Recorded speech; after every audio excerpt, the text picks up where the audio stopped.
Oke, gue tahu lu pasti para kaum menang mending selalu menilai Oppo tuh yang kayak gimana gitu. Tapi kali ini gue rasa lu pada nggak bisa komen lagi kalau gue bilang handphone ini si Oppo Reno 10 Pro Plus 5G adalah handphone terbaik di 10 jutaan saat ini. Fix. Pembanding kuat handphone ini cuma HP-HP lama yang nawarin fitur sejenis aja.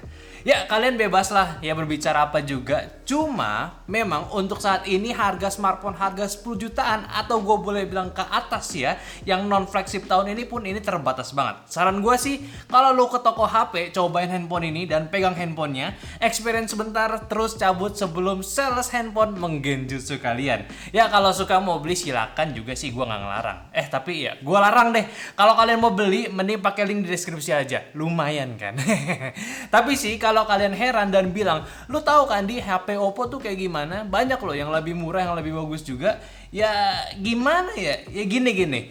Ini handphone nawarin spek yang gila ya. Pakai chipset mantap flagship punya, tetap flagship ya, mantan flagship tadi ngomong.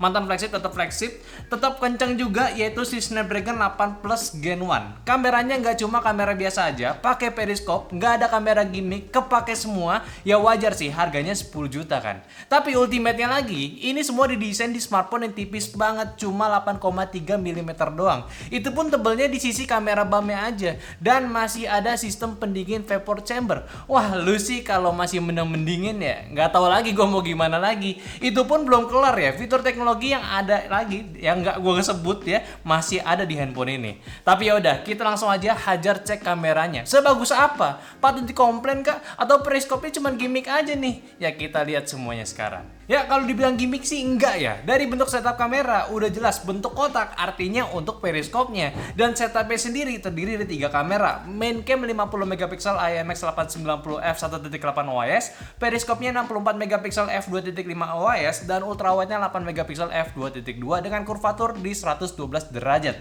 Sedangkan kamera depannya ini menggunakan 32 megapiksel IMX709 f2.4 dan hasilnya jujur dia itu punya hasil natural banget. Menurut gua ini bagus banget hasilnya dari segi detail objek sampai bentukan rumputnya dia masih jelas kelihatan dengan dynamic range-nya pun yang bener-bener udah cakep buat di kondisi pencahayaan seperti ini. Dan ya untuk warnanya sendiri ini natural, nggak tipe yang di boost saturate-nya lebih vivid gitu. Ini gue suka banget. Lalu untuk mode HDR-nya pun juga sama, dia nggak ada pemrosesan di bagian warnanya, lebih aja sedikit dari dynamic range-nya yang lebih luas lagi. Tapi ya memang udah dibabat banyak lah dari mode standarnya, so ya perbandingannya itu cukup tipis. Kalau lihat sekelibet pun nggak ada bedanya. Kalau high resolusi, dia ada model 50 megapiksel dan upscale ke 108 megapiksel. Hasilnya ya kalau lu dapetin detail lebih ya ini paling bener di 50 megapiksel. Karena memang secara hardware didesain seperti itu. Sedangkan kalau lu mau coba crank up lagi ke mode extra HD-nya, dia bakalan naikin ke 108 megapiksel yang mana hasilnya sih gue kurang suka. Dia terlalu bermain di processing gambarnya yang menurut gue itu terlalu artificial, kontrasnya itu terlalu tinggi juga dan jadi lebih gede ukuran filenya. Ultrawide ya yang paling ya udah lah ya buat spek kameranya karena cuma 8 megapiksel aja. Hasilnya pun ya kurang lebih sama kayak 8 megapiksel lainnya. Cuma untuk di color wise-nya dia tetap sama kayak mode standarnya. Cuma memang dari bukaan dia itu nggak bisa sebesar standarnya. Jadi kalian terlihat agak lebih gelap aja. Kalau mau lebih detail ya udah 8 megapiksel mau detail kayak gimana juga sih sebenarnya.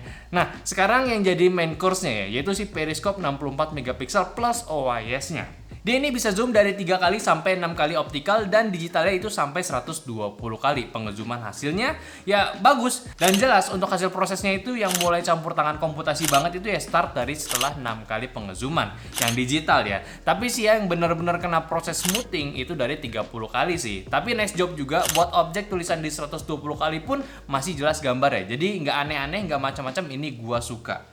Kalau mode malam sebelumnya kita bahas hasilnya, gue mau kasih tahu dia ini punya chipset khusus untuk si ISP smartphone-nya, which is ini membantu salah satu processing gambar yang terbilang sulit untuk kebanyakan smartphone, yaitu ya foto malamnya.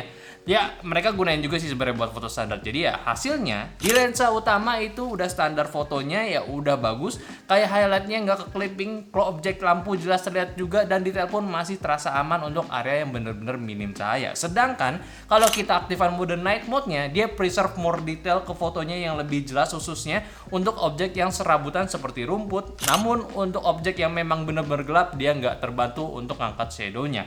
Kalau mode malam dengan lensa ultrawide juga sudah memiliki processing yang sangat baik, sama juga untuk highlightnya nggak ke clipping, juga well processed untuk di kamera yang notabene resolusinya ini cuman ya 8 megapiksel. Tapi at some point penggunaan night mode di lensa ultrawide juga bisa mengamankan objek berbayang karena penggunaan shutter speednya yang terlalu berbayang. Nah, untuk low lightnya di kamera periskopnya agak unik nih. Beberapa hasil di sini yang kita tangkap ini malah bagusan untuk di mode standarnya ketimbang mode night mode-nya. Mungkin dikarenakan jadi terlalu banyak processing sehingga foto yang udah di zoom digital di enhance ke mode normal dulu, baru di enhance lagi ke mode malamnya ya. Jadi ya sedangkan untuk hasil standarnya sendiri ya lebih oke, walaupun memang jelas hasilnya itu dari komputasi si ISP-nya juga. Selanjutnya di mode portrait, ya HP dengan julukan portrait expert sih ya bener-bener udah di kelasnya lah ya, nggak ada komen untuk yang satu ini. Memang bagus untuk hasil bokeh dan subjeknya pun rapi banget, bahkan di mode portrait ini lu bisa manfaatkan juga kamera periskopnya untuk mendapatkan depth yang berbeda. Dan semenjak ini gak ada kamera gimmick pula, bokehnya sih hampir natural cuy, bagus banget. Oke, sekarang kita bahas ke videonya. Di handphone ini perekamannya udah up to 4K 60 fps, belum 8K ya. Ini fitur mungkin buat handphone flagship doang yang si 8K-nya. Dan untuk di handphone ini hasilnya pun juga bagus. Dia udah ada stabilizer di kamera utamanya dan periskopnya, jadi lebih stabil hasilnya. Bahkan buat di perekaman Full HD pun lo bisa rekam antar lensa dari ultrawide sampai ke periskopnya. Cuma paling yang perlu dikompensasi itu dari segi warna yang agak berubah di setiap perubahan lensanya. Sedangkan kalau lo mau rekam 4K, dia masih stay di setiap lensanya, belum bisa zoomless antar lens ya. Jadi ya seperti itu. Itu dia, ini adalah perkebunan dari Nyantek. Balik lagi ya untuk mencoba keindahan dari HP. Ini sekilas kamera depan dari HP Oppo Reno 10 Pro Plus 5G. Yang pertama yang gue lihat di sini adalah mic-nya. Mic-nya ini bener-bener goblok sih ini.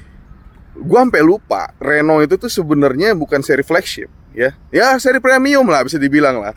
Dan yang lebih menariknya lagi, coba tetap perhatiin dan audionya kayak gini nih. Ya kan? Ada yang beda nggak kira-kira?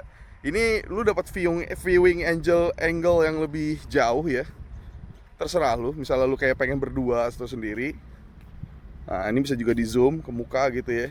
Mungkin kalau lu review produk dan kalau lu mau dapetin viewing angle yang lebih jauh lagi, sebenarnya ada caranya nih, kayak begini.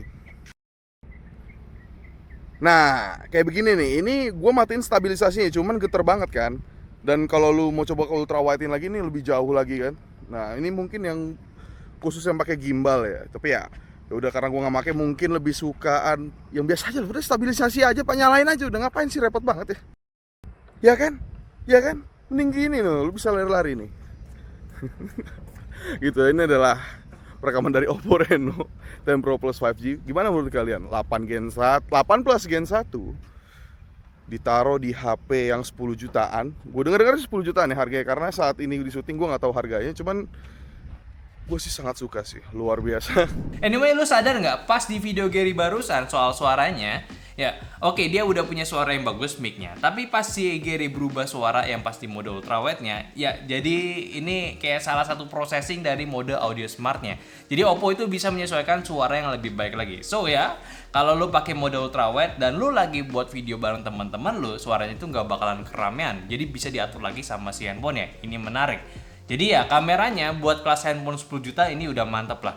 Sekarang balik lagi ngomongin secara general. Jadi buat yang belum tahu, Oppo Reno 10 Pro Plus 5G ini adalah salah satu lineup Reno series. Ada Reno 10 dan juga Reno 10 Pro yang menurut gua dari spek dan harganya pun boleh kalian cek masing-masing. Ditambah Oppo Indonesia kali ini kemarin skip itu si Oppo Reno 9 nggak masuk Indo, ya bisa jadi pelepas rindu nih si Reno user yang masih gunain seri 8 kemarin.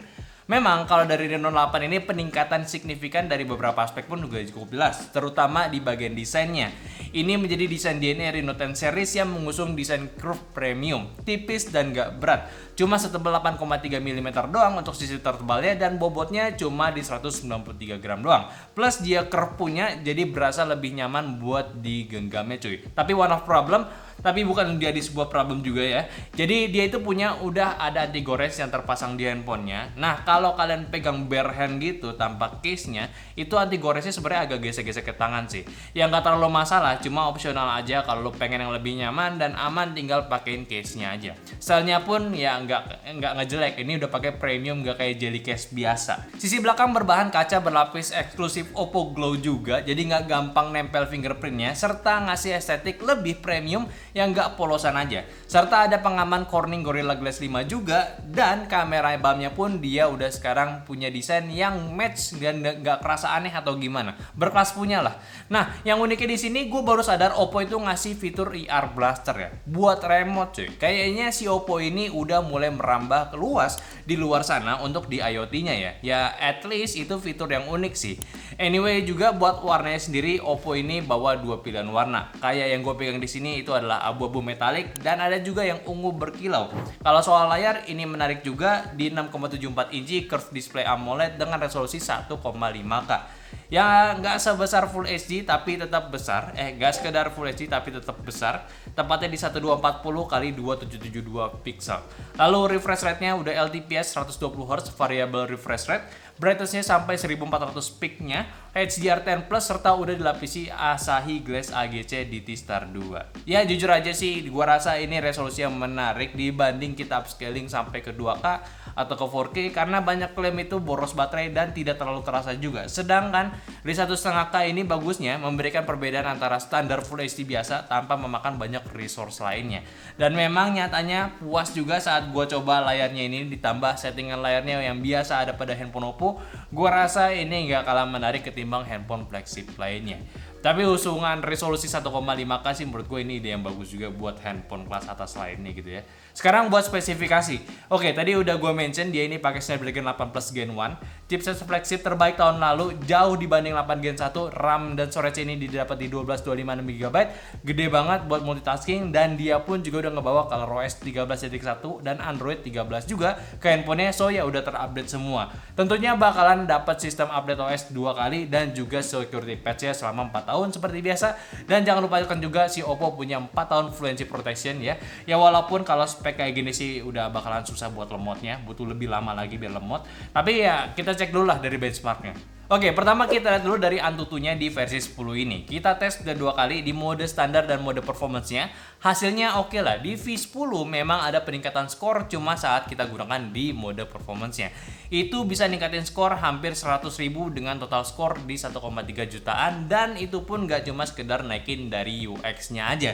CPU-nya dan memorinya naik skornya. Ini menarik nih. Sama juga di Geekbench 6, di dua mode testing handphone ini menunjukkan skor yang berbeda dan performance-nya lebih kencang juga. Sedangkan untuk 3D Mark ya, beda nih skornya. Ketika hasil slingshot di kedua mode itu beda skor dan jelas di mode performance-nya lebih tinggi. Namun untuk di Wildlife-nya, dia ini beda. Dia punya skor yang sama. Ya jelas ini dari Antutu udah dijelaskan ya, karena di Wildlife ini hanya menggunakan GPU processing saja, yang dimana di mode performance itu tidak ada peningkatan performance. Sedangkan di slingshot ini dia tes menggunakan CPU-nya juga, jadi ini unik dan menarik sih. Dan semenjak handphone ini bukan handphone gaming dan tentunya dengan chassis yang well not for gaming ya, stabilitas dia tidak tinggi cuy. Tenang dulu ya, nggak usah marah-marah. Flagship non gaming juga banyak kayak gini kok. Stabilitas di 3D Mark ini cuma nyentuh di 60% aja. Dan di stress test CPU-nya pun turun karena suhunya udah tinggi di waktu 16 menitan. Ini lumayan sih. Nah, buat pengetesan game di sini pun udah kita coba di beberapa game juga. Ya, ini bukan handphone gaming ya, ini gue perlu kasih tahu ke kalian. Dan sebelum pengetesannya pun ini udah dipastiin udah di performance mode ya. Nah, untuk di game pertama yaitu game Genshin Impact, default settingannya dapat di medium 30 fps, dapat rata-rata di 30, dan settingan high atau 60 fps ini dapat rata-rata di 53 fps. Penggunaan baterai selama 30 menit cuma makan 8% doang dan suhu tertingginya itu di sisi depan yaitu setinggi 46 derajat Celcius. Main game Genshin Impact di handphone ini emang performanya kayak handphone gaming. Kalau di mode default ya isi aja dapat di 30 fps. Buat FPS pun yang drop waktu lagi loading map doang. Ya Feel pas coba mainin di high sih ya bisa kalian lihat juga kayak gimana. Bisa dibilang stabil di angka 55 sampai 59 fps, tapi emang ada penurunan yang signifikan waktu handphonenya ini udah mulai panas. Emang Oppo biasanya suka limit biar handphonenya lebih awet sih. Tapi gue sendiri sih nggak ngerasa ada drop fps yang parah juga. Masih asik aja mainnya, dan yang harus diperhatiin juga yaitu di bagian sisi panasnya. Di bagian layar di area SoC-nya itu bisa sampai ke 46 derajat Celcius. Itu sebenarnya udah cukup meriang ya jempol kirinya. Emang wajib banget pakai case biar panasnya itu cuma di bagian jempol aja, di bagian sisi lainnya lebih aman. Kalau untuk di game kedua, game PUBG ini settingan smooth di 90 fps, bisa dapat rata-rata FPS 81, dan penggunaan baterai selama 20 menit cuma makan 10% aja, dan suhu tertingginya cuma di 43 derajat Celcius dan lagi-lagi di sisi depan. Oke. Buat PUBG settingannya udah kebuka di 90 fps, cuma emang sih ya jatuhnya anget sih. Padahal cuma main di smooth doang. Ya agak heran sebenarnya, tapi FPS-nya emang nggak stabil, tapi nggak ada yang drop parah, dan sempet jatuh juga itu pun karena ada mobil meledak. Tapi ya baik lagi ya recovery cepet juga. Jadi nggak bisa dibilang ganggu juga, dan untuk gyronya pun ini udah aman. Kalau game ketiga yaitu CODM, ini dia settingan standarnya itu di Smooth Ultra, ini bisa dapat FPS di 90, dan penggunaan baterai di 12 menit, itu cuma makan 3% doang, dan suhu tertingginya lagi-lagi di depan, tapi ini lebih adem yaitu di 40 derajat Celcius. Nah buat CODM sih ya udahlah ya, 18 Gen 1 mana mungkin gak kuat, itu jatuh ke 30 pun waktu lagi finding match doang ya, FPS lobby 30 doang gitu ya. Tapi buat gamingnya mah ya ini gampang banget di 90 fps, adem suhunya, FPS-nya juga nggak ada drop sama sekali walaupun banyak smoke ataupun granat gitu. Main cloud juga enak karena layarnya gede dan responsif, dan sangat rekomen lah buat push rank pakai handphone ini, jelas lah ya. Nah kalau untuk game terakhir itu Mobile Legends, dapat settingan ultra high ya, ini ya buat Mobile Legends ya udahlah ya, udah pasti nggak ada isu ya buat di game ini, jadi gue nggak mau komen banyak. Oke, jadi memang terkadang ya masih hangat handphonenya walaupun memang lancar pula main gamenya. Melihat ini handphone bukan handphone gaming, desain tipis dan dalamannya kencang plus pakai kaca juga bahannya, ya ini bukannya gue cari aman juga loh, tapi ya wajar, berlaku juga kayak di laptop non gaming yang tipis bakalan sama nasibnya. Tapi setidaknya Oppo udah pinter lah kasih vapor chamber 92% lebih besar daripada Reno 8 dan juga ultra conductive graphite pula. Jadi buat di penggunaan kasual udah termasuk nggak gampang panas cuy. Hal lain yang menarik dari handphone itu ya dari baterainya. Dia memang punya kapasitas yang sedikit di bawah rata-rata banyak handphone. Terkait nih handphone tipis juga yaitu di 4700 mAh. Cuma turun ke 6% aja ya, tapi cukup buat dipakai sehari. Dan ya sebagai gantinya Oppo kasih lebih untuk di segi baterai chargernya, yaitu dapetin charger 100 watt yang bisa ngecas cuma setengah jam balik full lagi. Cepat banget, dan nggak cuma itu, mereka udah punya chip khusus di bagian baterainya yang nggak cuma memungkinkan ini handphone bisa pakai 100 watt charging aja, tapi bisa mengatur penggunaan daya baterainya serta memperpanjang usia baterainya. Ya seirama lah sama Fluency Protection tadi ya, sistemnya itu nggak bakalan lemot dan baterainya pun tetap awet ya. Sisanya buat handphone kelas atas sih udah pasti lengkap, konektivitas jelas 5G, Bluetooth, NFC ada, sensornya komplit juga, dan tentunya pengaman ada voice unlock dan juga display yang fingerprint, in display fingerprint. Bahkan untuk speakernya so pasti udah stereo juga, jadi ya lihat aja suaranya kayak gimana.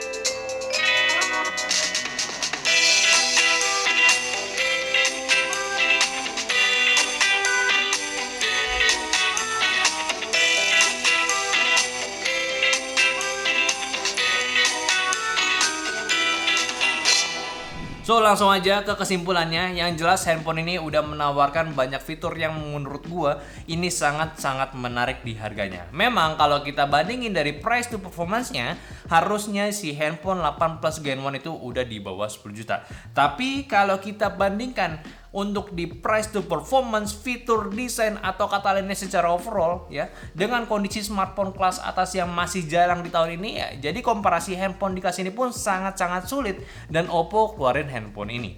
Mau dibandingin sama handphone flagship yang lain pun yang dirilis tahun ini ya sejauh ini handphone flagship di atas 12 juta ya, dan jelas nggak mungkin fair dari fitur yang ditawarkan, kalaupun bisa pun ya maksudnya kalaupun secara fitur dia tuh sama ataupun setara.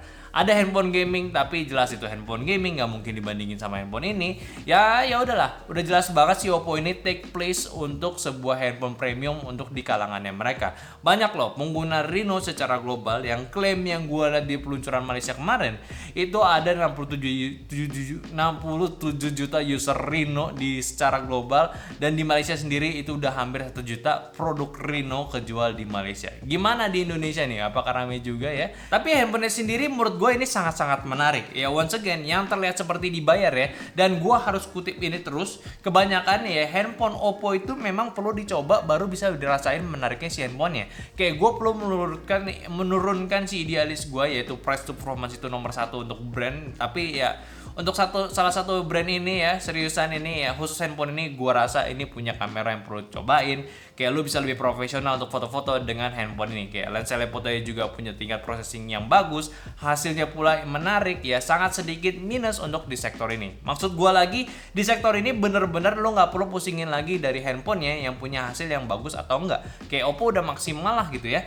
nggak ada yang bikin hasilnya jelek, dan mungkin bisa aja nanti ada update improve yang somehow bikin kameranya bisa lebih bagus lagi. Ya nggak ada pun sebenarnya nggak apa-apa sih. Ya udah cukup best lah, udah cukup profesional untuk di bagian ini. Untuk pemakaian casual oke lah, dengan racikan handphone ini gua rasa nggak ada masalah. Gak mungkin lemot, paling untuk gaming intensif ya yang perlu diconsider, karena ketika handphone ini sangat hangat pasti bakalan ada adjustment performance untuk menjaga dari overheat, dan itu sangat wajar untuk handphone non gaming. Tapi setidaknya Oppo menurut gue berhasil membawa smartphone premium untuk line up Reno-nya, pengganti Find X series Oppo yang absen di tahun ini. Tapi bagus juga mereka kasih Find N2 Flip ya, serta tetap bisa konsisten untuk tujuan mereka menjadi salah satu brand premium. Mungkin kalian kaum mending nanti ya setelah fasenya selesai dan ingin mencari handphone yang berbeda namun tetap premium, gue sih menyarankan handphone ini buat kalian. Keren banget nih handphone. Secara overall puas gue, seriusan. Terakhir harganya ya sekalian juga nih, gue mention di seri Reno 10 series kali ini yang ke kalian juga, yaitu yang pertama Oppo Reno 10 di 599 juta, terus ada Oppo Reno 10 Pro 5G itu di 799 juta, dan Oppo Reno 10 Pro Plus 5G di 10999 juta. Menurut kalian gimana? Oke, mungkin aja lo pembahasan gue dari Oppo Reno 10 Pro Plus 5G ya. Dan juga tolong bantu share video ini ke teman-teman kalian lagi butuh handphone baru harga premium. Jangan lupa kasih pendapatnya di kolom komentar, sama like videonya kalau kalian suka. Kalau mau beli cek deskripsi aja, dan follow semua sosial media kita yang ada di Instagram, TikTok, Facebook, dan Discord yang semua linknya ada di deskripsi. Dan terakhir, sampai jumpa di video nyantai selanjutnya. Bye bye.